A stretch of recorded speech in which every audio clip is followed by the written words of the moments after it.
Assalamualaikum warahmatullahi wabarakatuh. Pada video kali ini saya akan membahas tentang jaringan komputer, khususnya membahas tentang protokol pada layer fisik atau layer ke-1 dalam OSI layer, di mana kita akan membahas media layer fisik, standar layer fisik, dan topologi jaringan.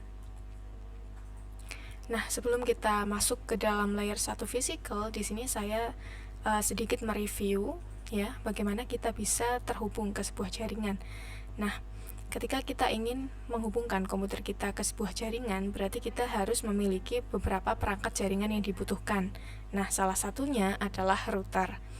Nah, apa itu router? Jadi router ini adalah suatu alat perangkat jaringan yang akan menghubungkan komputer lokal ke komputer luar jaringan. Jadi seperti yang sudah kita bahas pada pertemuan sebelumnya, ketika kita ingin menghubungkan komputer yang ada misal di rumah kita dengan internet service provider, di mana ISP itu ada regional dan global ya, di mana router dari beberapa institusi ini saling berkaitan satu dengan yang lain. Nah, tentunya ketika kita ingin menyambungkan komputer kita, laptop kita di jaringan kita sendiri, kita harus memiliki satu perangkat yang namanya router kan.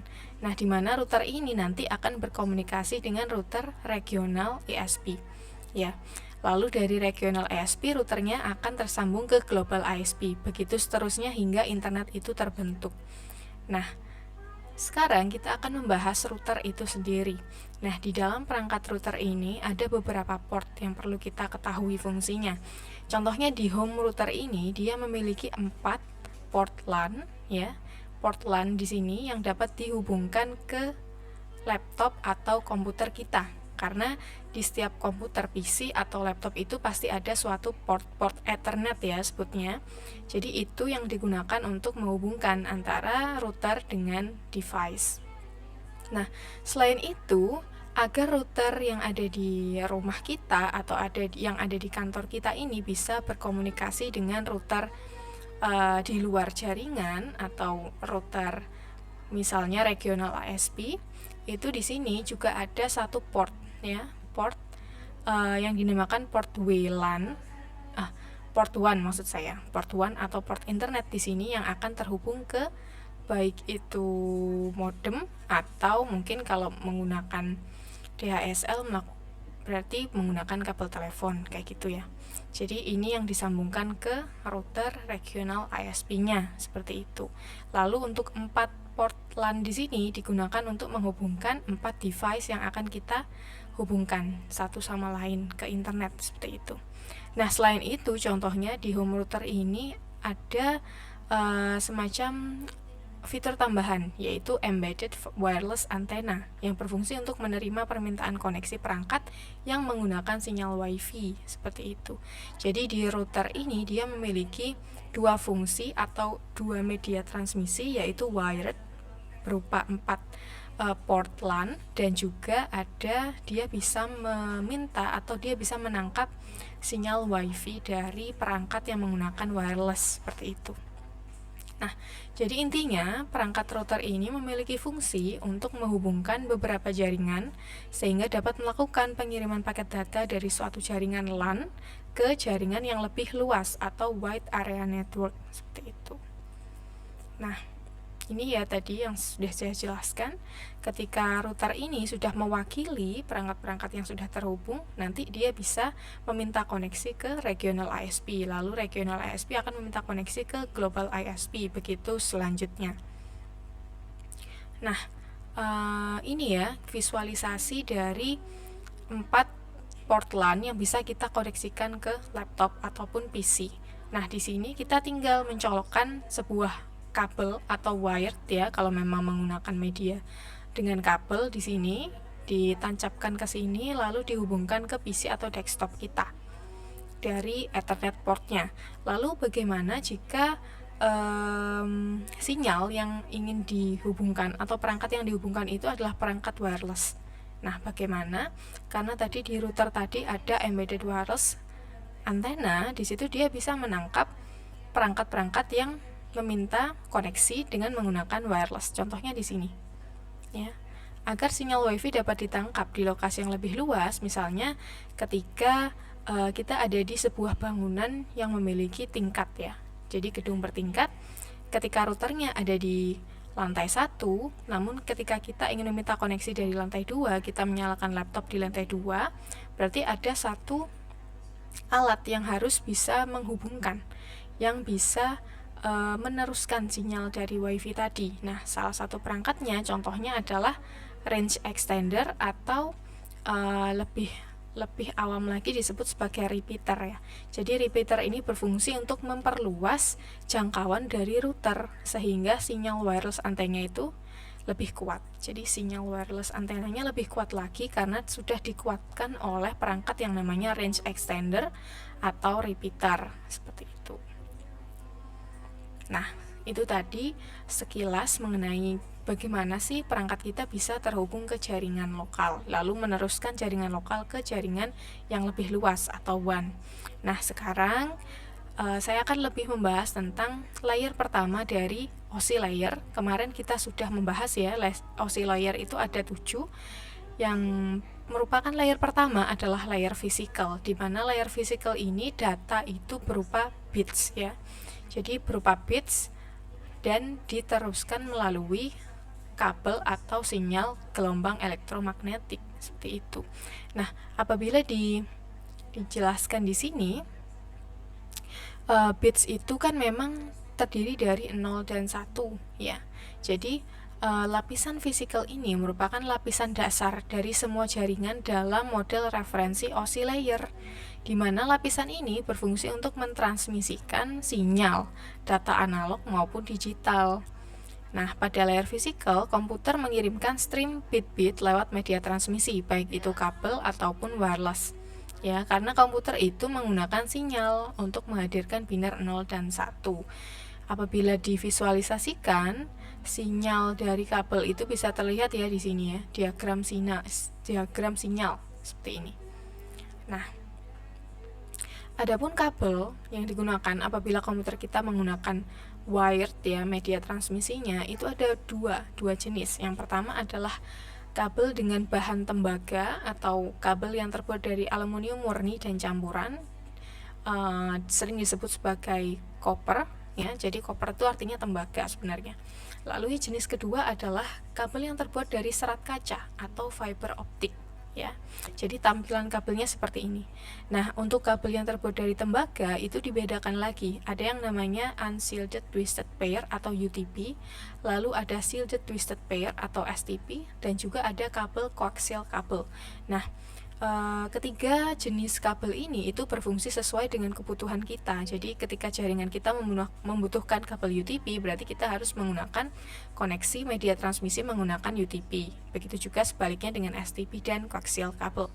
Begitu juga dengan fiber optik ya, karena beberapa kabel ini memiliki karakteristik, kelebihan dan kekurangannya masing-masing. Jadi tergantung kita lebih memilih kabel yang mana untuk digunakan sebagai media transmisi pada layer 1 atau layer physical. Nah, adapun output atau media yang ditransmisikan atau sinyal digital yang ditransmisikan oleh kabel itu bentuknya seperti ini ya jika divisualisasikan. Jadi pada gambar pertama ini adalah sampel signal listrik yang ditransmisikan dari kabel tembaga. Jadi seperti ini jika divisualisasikan ya. Lalu ketika kita menggunakan kabel fiber yang terbuat dari serat kaca itu, representasinya itu akan menjadi seperti ini ya. Dan ketika sinyal itu adalah wireless, di mana adalah gelombang elektromagnetik, maka bentuknya akan seperti ini ya. Tapi pada dasarnya sama, dia adalah gambaran dari bilangan 0 dan 1. Nah, selanjutnya yang berbentuk sinyal ya, sinyal digital itu sebenarnya sinyal digital itu visualisasinya seperti pada gambar 1 berikut ini ya. Pada gambar 1 berikut ini. Nah, di sini adalah gambar pure digital signal. Jadi signal digital itu tegas seperti ini ya. Jadi 0 dan 1 tegas seperti ini. Lalu ketika sinyal itu dikirimkan, bukan tidak mungkin akan mengalami sebuah gangguan ya. Karena kita berada di dunia analog seperti itu, di mana ada sinyal-sinyal yang mengganggu dari sinyal digital aslinya. Misalnya seperti ini sinyal gangguannya. Nah, ketika sinyal digital tercampur dengan sinyal analog, maka akan terlihat seperti ini. Ya, jadi sudah tidak bisa dikatakan tegas lagi. Jadi agak analog ya, jadi dia agak ada lengkungan-lengkungan di setiap sudutnya seperti itu. Sehingga apa yang komputer baca itu akan menjadi seperti ini. Bahkan dari sinyal yang dikirimkan dengan sinyal yang diterima bukan tidak mungkin ada sinyal yang terusak atau salah ya. Jadi sinyalnya berganti. Misalnya pada gambar seperti ini, jadi digital signal sebenarnya yang dikirimkan itu adalah 101100 dan sekian. Lalu apa yang komputer baca, karena sinyalnya tadi sudah dipengaruhi dengan sinyal analog ya, jadi ini adalah sinyal pengganggunya, maka yang dibaca akan menjadi seperti ini, ada satu buah sinyal yang keliru kayak gitu. Nah, jadi tantangannya di sini bagaimana kita bisa membuat sebuah media transmisi yang bisa menekan atau memperkecil error yang disebabkan oleh interference signal seperti itu. Nah, ada ternyata beberapa peralatan yang memang dikhususkan untuk memenuhi tujuan tersebut. Contohnya adalah digital regenerator atau mungkin yang bisa kita sebut sebagai repeater ya. Jadi, repeater ini berfungsi untuk mengirimkan ulang atau memperkuat sinyal digital yang sudah mulai faded atau blur ya, atau juga sudah ada noise yang mengikutinya. Jadi interference signal tadi bisa dikatakan sebuah noise atau gangguan. Nah, ketika digital signal yang sudah ada noise-nya ini, bahkan dia sudah faded, ketika dia digunakan alat atau dibenahi lah signal itu menggunakan repeater, maka akan mengenerate sinyal yang tegas lagi seperti awal. Jadi nanti apa yang komputer baca itu adalah murni digital signal yang dikirimkan dari komputer awal. Menggunakan repeater, signal itu akan tetap utuh ya. Jadi menghindari dari interference signal ataupun signal yang sudah mulai redup kayak gitu. Jadi dikuatkan lagi lah sinyal itu dengan peralatan yang dinamakan repeater seperti itu. Nah, itu tadi. Nah, lalu seperti apa sih bentuk dari kabel-kabel tadi? Nah, contohnya adalah kabel yang terbuat dari tembaga tadi ya, yang copper. Salah satunya kan ada yang unshielded twisted pair atau UTP. Nah, kabel UTP ini bahannya yang pertama dia ada jaket luarnya yang digunakan untuk melindungi kabel tembaga dari kerusakan fisik, entah itu tergores ya. Jadi untuk pelindung lah, untuk jaket yang melindungi kabel intinya. Nah, kabel intinya itu ada di sini.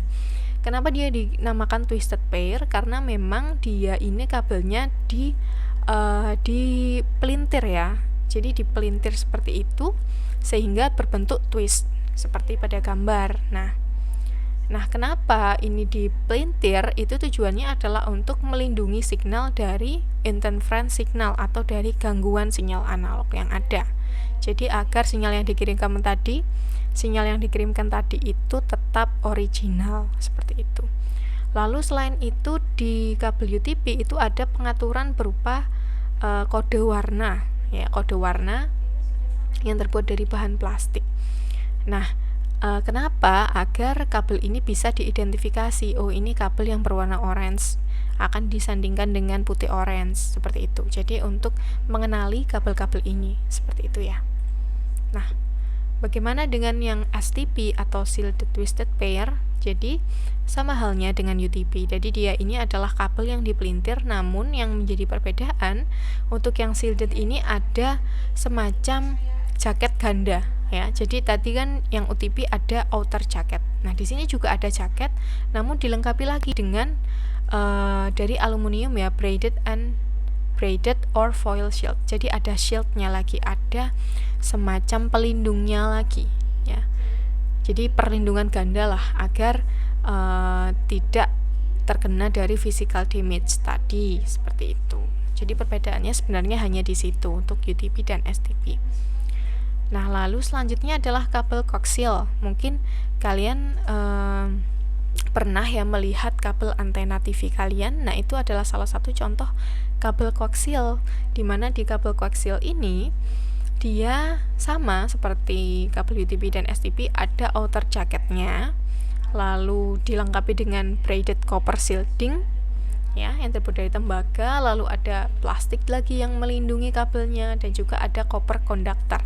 Bedanya di sini dia sama sekali tidak terbuka ya, dan dapat dikatakan dia ini tertutup seperti itu. Nah, kabel koaksial ini itu mudah sekali untuk disambungkan. Jadi ada beberapa konektor yang bisa digunakan.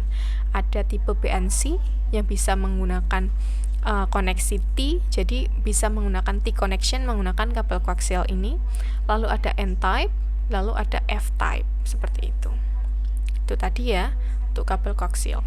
Nah, agar kabel-kabel ini yang diproduksi tentunya dari beragam merek dan vendor itu ya. Jadi setiap kabel kan diproduksi oleh perusahaan-perusahaan yang berbeda.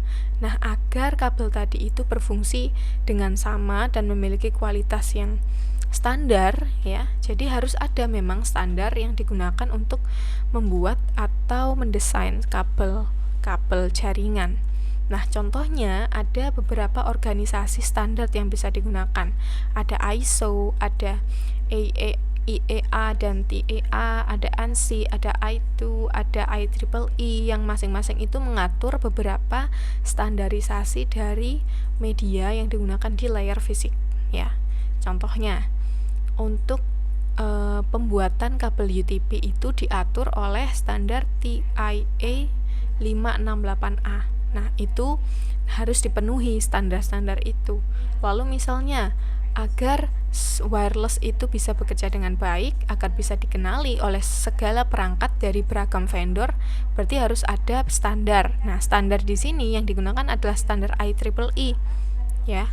Jadi standar Wi-Fi atau WLAN itu adalah IEEE 802.11 kayak gitu. Nah, standar-standar ini apa nanti akan saya bahas lagi. Oke. Nah, contohnya di sini ada standar pengkabelan UTP yang diatur oleh organisasi tadi ya, ITE kalau nggak salah, IEA atau TIA. Nah, di sini ada beberapa model kabel UTP. Ada kategori 3 kabel, ada kategori 7, kategori 6, dan kategori 5 dan 5E. Yang awam digunakan, yang sering digunakan, itu adalah yang kategori 5 dan 5E, di mana kabel UTP kategori 5 dan 5E ini digunakan untuk transmisi data, di mana bisa mensupport hingga 100 megabits per second, dan juga 1000 megabits per second, tapi tidak direkomendasikan. Mungkin ini adalah batas minimal dari data yang bisa ditransmisikan oleh kabel UTP kategori 5 dan 5E. Nah, sedangkan untuk kabel yang 5E itu mendukung 1000 megabits per second. Seperti itu. Jadi kabel yang 5E ini bisa dibilang lebih hebat lah daripada yang kategori 5. Nah, selanjutnya tipe-tipe kabel UTP yang sudah diatur oleh standar TIA ini itu akan di color coded kan. Jadi ada pengkodean warnanya. Contohnya di sini ya, ada standar pengkodean T568A dan T568B, di mana tipe kabelnya itu dibedakan jadi 3, ada straight through, ada crossover, dan rollover. Yang paling sering digunakan adalah straight through dan crossover. Nah, caranya untuk menghubungkan kabel ini ya, kabel UTP ini, itu ketika model straight through yang digunakan, berarti kabelnya itu harus memenuhi standar T568A ya, atau T568B. Jadi pasangan kabel yang di dalam itu, yang tadi yang twisted pair-nya itu kan dibedakan dengan beberapa warna. Nah, urut-urutannya itu harus sesuai dengan T568A. Jadi kalau sudah menggunakan, dan gini, kabel itu kan ada dua ujung ya, ujung kanan dan kiri ya kan, untuk menyambungkan dua device seperti itu, untuk menyambungkan dua komputer atau perangkat.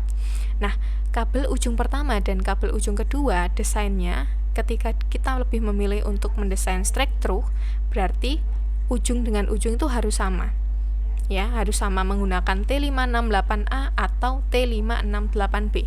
Jadi awal dan akhir itu harus diakhiri dengan model yang sama. Ketika ujung kanan menggunakan T58A, berarti ujung yang kiri juga harus menggunakan standar T568A.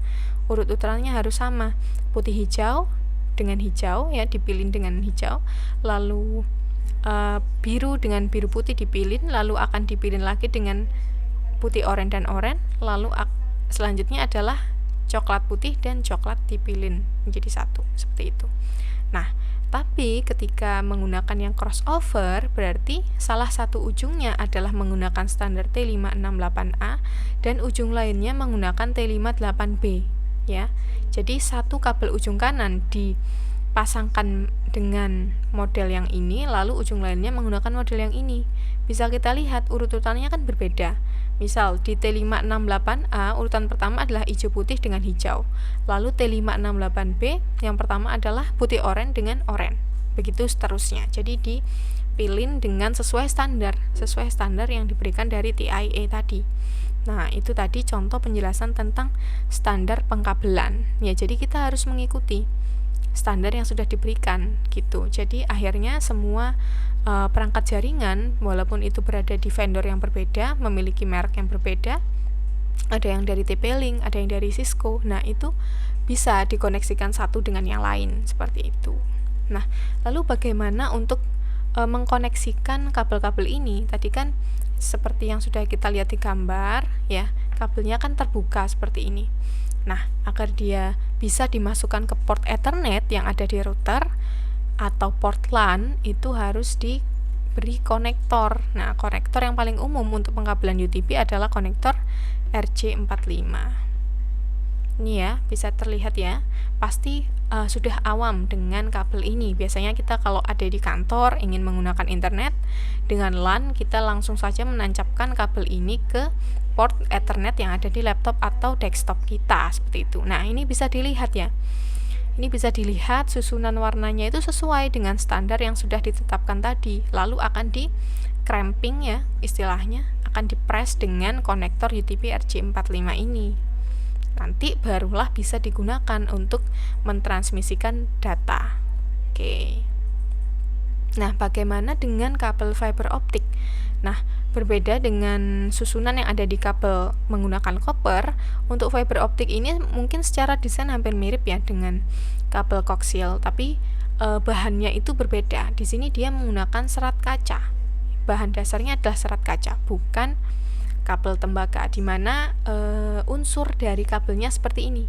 Jadi terluar itu ada jaket, lalu ada material yang digunakan untuk memperkuat mungkin ya, lalu ada buffer, ada claddingnya, dan ada core-nya seperti itu. Nah, ini adalah susunan untuk kabel fiber optik. Nah, lalu bagaimana dengan tipe-tipe media fiber? Kalau tipe-tipe media copper tadi kan ada yang STP, ada yang UTP, ada yang koaksial. Lalu untuk media fiber juga ada tipenya. Ini ada yang single mode dan multi mode.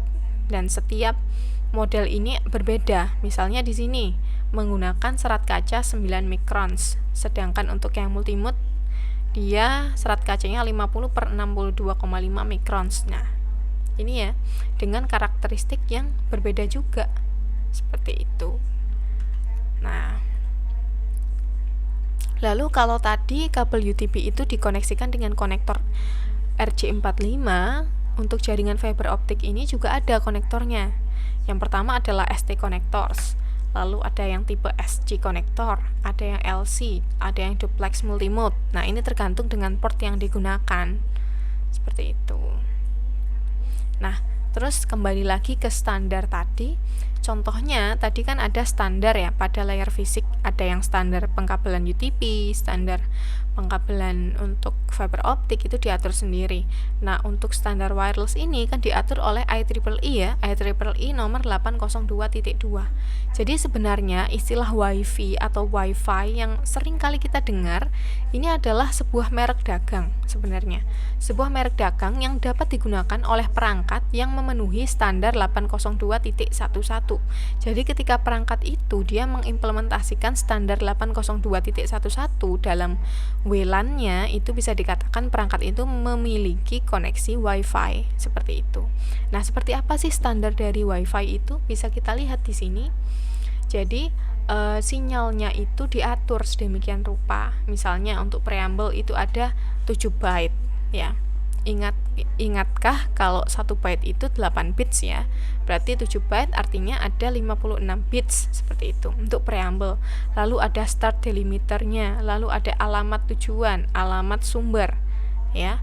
Ini adalah dikatakan header dari standar IEEE. Lalu untuk logical link controlnya ada sendiri. Nah, dan juga ada trailernya dari IEEE, ada 4 byte yang merupakan frame check sequence. Jadi ini semua itu diatur. Jadi sinyal elektromagnetik atau sinyal gelombang radio yang dipancarkan itu harus memenuhi standar dari frame IEEE 802.2 sehingga perangkat ini bisa dikatakan bahwa dia terkoneksi dengan Wi-Fi atau memiliki teknologi Wi-Fi seperti itu. Nah, lanjut ke prinsip layar fisik. Nah, prinsip layar fisik di sini diperlihatkan di tabel ada medianya. Jadi medianya itu kabel koper, fiber optik atau wireless. Lalu komponen fisik yang dibutuhkan untuk mendukung media ini. Ya, contohnya untuk koper kabel itu ada UTP, itu jenisnya ya. Lalu ada coaxial, ini jenisnya juga. Lalu ada STP. Lalu ada konektorsnya, contohnya adalah konektor RJ45. Lalu memerlukan perangkat yang namanya NIC atau Network Internet Card. Lalu ada portsnya, ports internetnya itu. Lalu ada antarmuka yang bisa dikatakan ya portsnya itu tadi, Ethernet itu tadi ya, untuk interface-nya. Lalu untuk fiber optik itu ada beberapa yang beda, misalnya yang digunakan single mode atau multi mode. Lalu juga ada konektorsnya, ada interface-nya, ada laser dan fotoreseptornya juga. Komponen fisik yang harus dipenuhi. Lalu untuk wireless media, agar wireless media ini bisa dibaca sinyalnya, itu akan digunakan sebuah perangkat jaringan yang dinamakan access points. Jadi access points ini nanti akan saya bahas di slide berikutnya ya. Access points, lalu ada NIC juga, ada radio yang berfungsi untuk menyebarkan sinyalnya, dan juga ada antena. Nah, untuk teknik pengkodean frame, jadi kalau masih ingat pertemuan pertama yang saya menjelaskan tentang pengantar, tentang protokol pada jaringan, di mana untuk mengirimkan pesan itu kan harus dibentuk dengan sebuah amplop atau frame ya. Jadi dari bits, dari media fisik bits itu kan akan dikodekan ke dalam bentuk frame ya. Jadi teknik yang digunakan untuk mengkodekan bits ke dalam bentuk frame tadi itu ada beberapa, tergantung dengan media yang digunakan. Contohnya ketika kita menggunakan media kabel Cooper, berarti harus memenuhi Manchester encoding, non-return to zero, dan lain sebagainya. Begitu juga dengan media lainnya. Lalu ada metode signal yang digunakan ya. Kalau wireless media tentunya menggunakan sinyal gelombang elektromagnetik seperti itu untuk prinsip layar fisik. Nah, sekarang ada istilah yang digunakan dalam mengukur media transmisi itu tadi. Jadi untuk media kabel itu tadi kan ada batasan minimum dan maksimum ya. Contohnya tadi kan ada yang kabel koper ya, kalau nggak salah 100 kabel UTP yang tipe 5 dan tipe 5E itu kan ada perbedaan bandwidth ya. Ada yang 100 megabits per second, ada yang 1000 megabits per second. Nah, itu artinya apa sih? Jadi bandwidth ini adalah maksimum amount. Jadi jumlah maksimum data transfer per detik. Jadi bandwidth ini berarti adalah sebuah kapasitas dari media transmisi tadi itu dalam mentransferkan data tiap detik itu berapa sih kapasitasnya. Jadi berapa jumlah data maksimum yang bisa dikirimkan melalui media ini dalam hitungan detik. Jadi seperti itu. Nah, perlu diingat, data ketika dikirimkan itu kan dalam bentuk bits ya. Tapi secara nyata data itu kan berbentuk byte ya. Jadi kalau berhubungan dengan storage, maka ukuran data itu adalah byte. Berhubungan dengan kecepatan transmisi atau ketika data itu ingin dikirimkan, berarti harus diubah menjadi bits. Nah, untuk 1 byte adalah 8 bits. Jadi ketika kita ingin mengirimkan data dengan jumlah 80 byte, berarti 80 byte dalam 1 detik, berarti kita harus memiliki kecepatan 80 dikali 8 ya, berarti 640 kilobits per second, seperti itulah ya.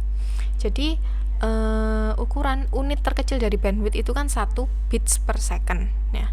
Lalu ada istilah 1 kilobits per second, 1 kbps. Jadi jangan keliru, nanti kilobyte, byte dan bits itu berbeda. Jadi untuk kecepatan di jaringan itu bisa dikatakan bits ya, kilobits per second. 1 kilobits per second itu equal dengan 1000 bits per second atau 10 pangkat 3, seperti itu. Begitu seterusnya hingga ada 1 megabits, 1 gigabits, dan 1 terabits per second, seperti itu. Itu tadi untuk bandwidth. Jadi bandwidth ini adalah kemampuan secara teoritis dari sebuah media untuk mengirimkan data di setiap detiknya. Nah, lalu pada practical way-nya, jadi secara praktisnya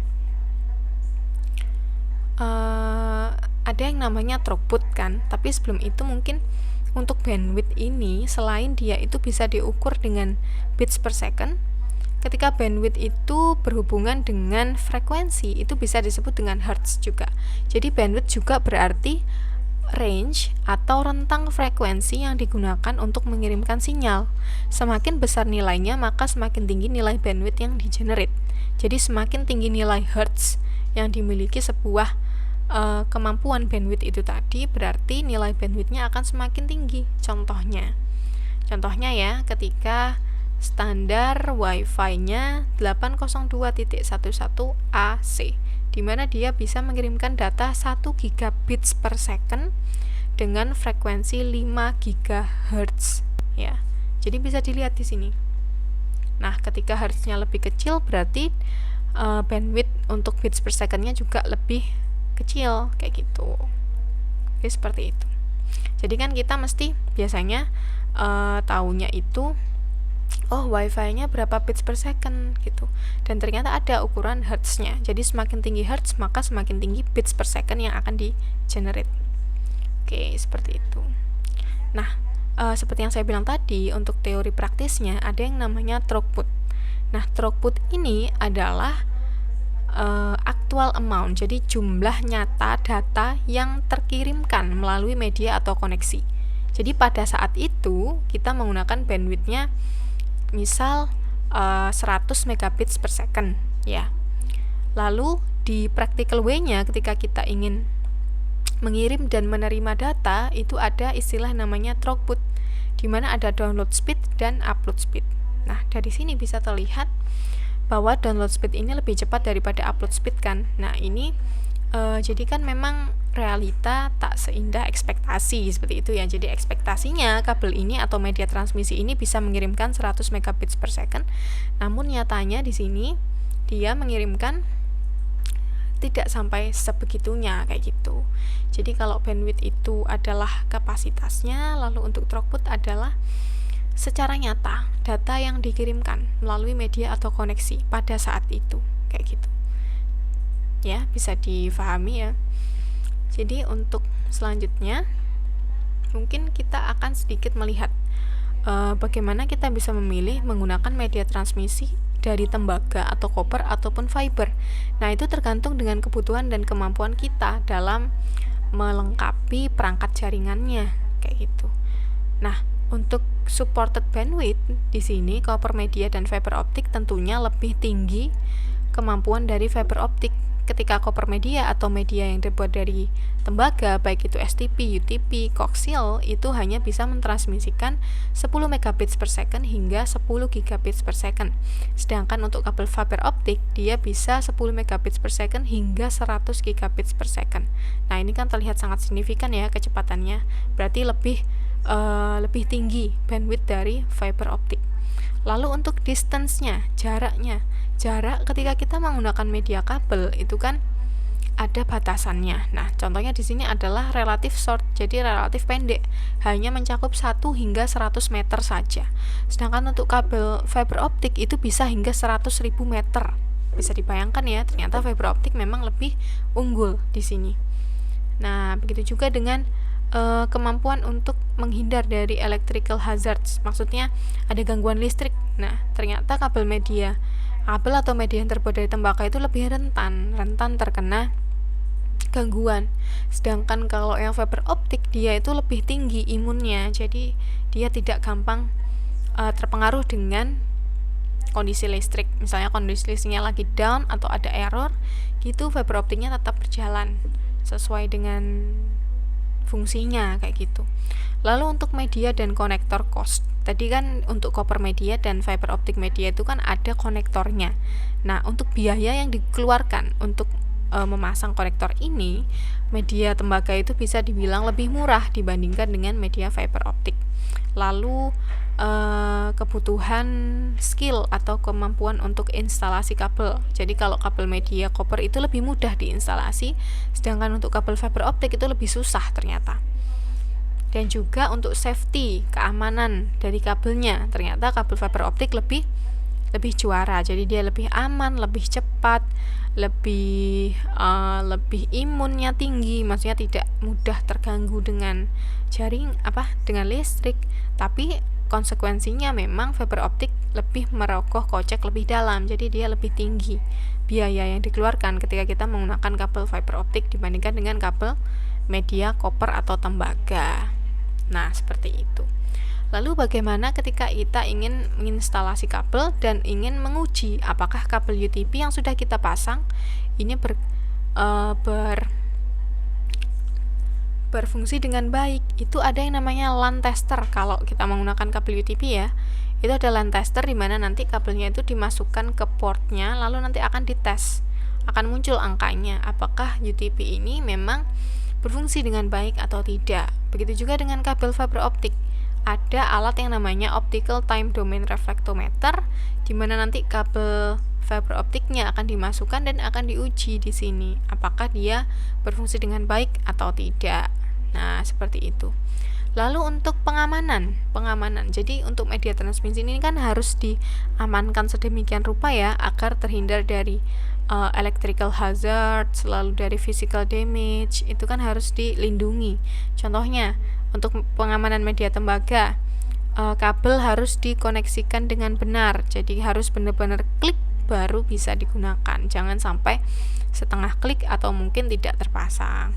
Lalu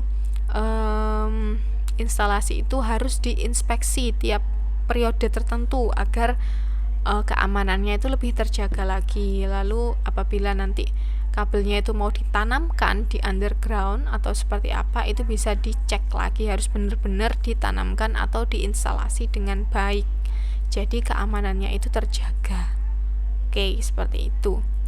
Nah, itu tadi penjelasan tentang media wired. Lalu bagaimana dengan wireless atau properti dari media wireless?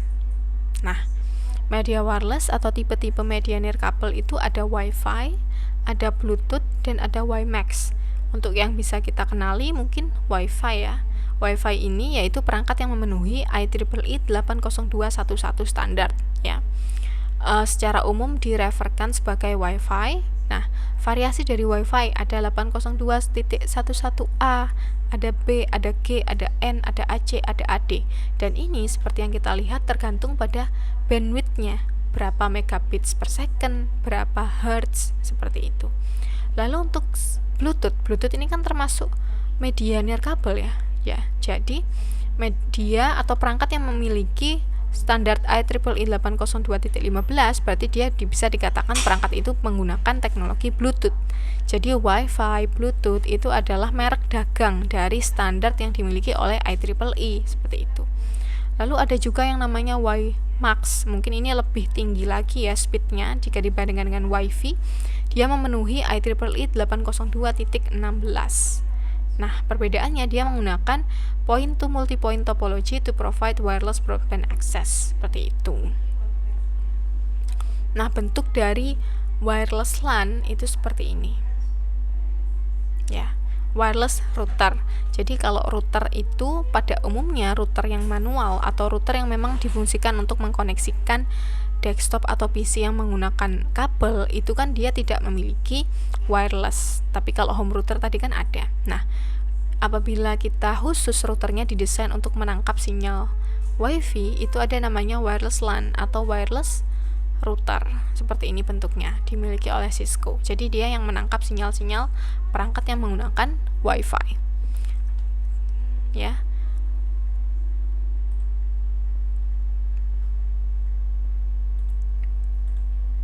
Oke.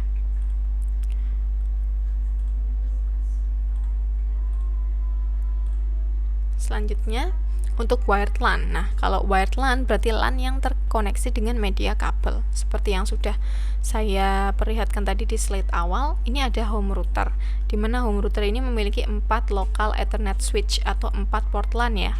Nah, salah satu portnya bisa digunakan untuk menyambungkan komputer kita atau laptop kita. Nah, di laptop kita kan ada port Ethernet juga. Nah, port Ethernet ini bisa disambungkan dengan kabel. Contohnya kita pakai kabel UTP ya, dengan konektor RJ45. Kita masukkanlah satu ujung ke sini dan satu ujung ke sini, sehingga laptop ini sudah dikatakan bisa tersambung ke router seperti itu. Nah, untuk port Ethernet ini isinya seperti apa sih yang tertancap di laptop, yang tertancap di router? Jadi port Ethernet ini jika kita bedah ya, jika kita buka laptop kita itu akan menjadi seperti ini. Jadi port Ethernet ini merupakan salah satu bagian dari NIC atau Network Interface Card. Nah, NIC ini adalah sebuah kartu yang berfungsi sebagai jembatan dari sebuah komputer ke jaringan komputer. Jadi agar komputer kita ini bisa terkoneksi ke router, itu harus ada NIC kan yang dimiliki oleh komputer kita. Nah, NIC ini yang merupakan jembatan agar komputer kita bisa terkoneksi ke jaringan. Adapun NIC itu dibagi menjadi 2 kategori. Yang pertama adalah NIC fisik, seperti pada gambar ini adalah NIC fisik yang bisa dipegang, bisa dilihat secara fisik. Lalu ada yang namanya NIC logis, yaitu NIC yang tidak memiliki fisik, jadi dia itu merupakan jenis IC yang tidak ada secara fisik, namun menggunakan perangkat lunak yang diinstalasikan di atas sistem operasi dan bekerja seolah-olah dirinya adalah NIC. Jadi ketika kita menggunakan wireless ya, wireless itu juga harus ada NIC-nya, tapi NIC-nya berbentuk logis, di mana adalah adalah perangkat lunak yang instalasikan di atas sistem operasi. Contohnya adalah loopback adapter, ada dial-up adapter kayak gitu. Jadi loopback adapter dan dial-up adapter ini bekerja seolah-olah dia adalah NIC fisik. Seperti itu. Jadi dia perangkat lunak seperti itu ya. Jadi kalau NIC fisik itu berbentuk hardware, kalau NIC logis berbentuk software. Oke.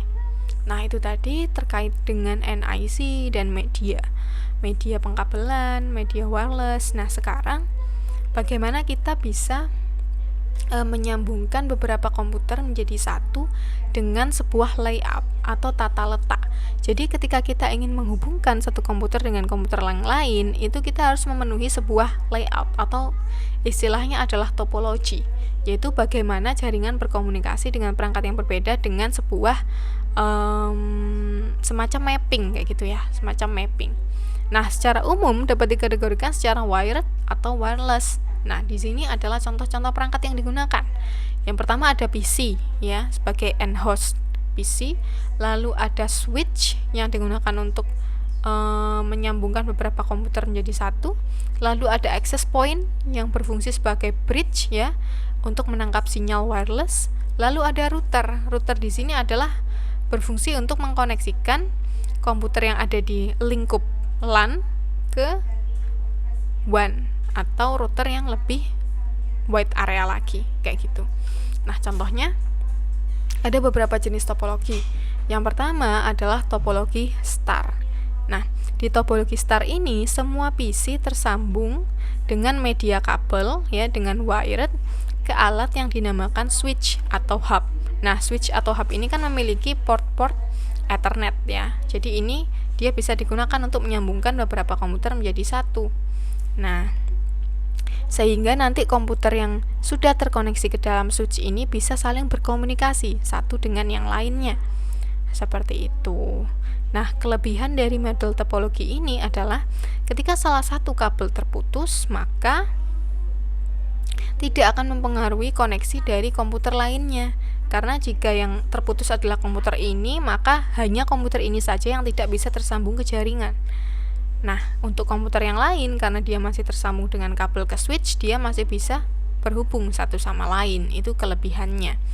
Namun kelemahannya ketika terjadi error pada switchnya, jadi ketika alat ini yang error, maka semua jaringan otomatis akan terputus kayak gitu.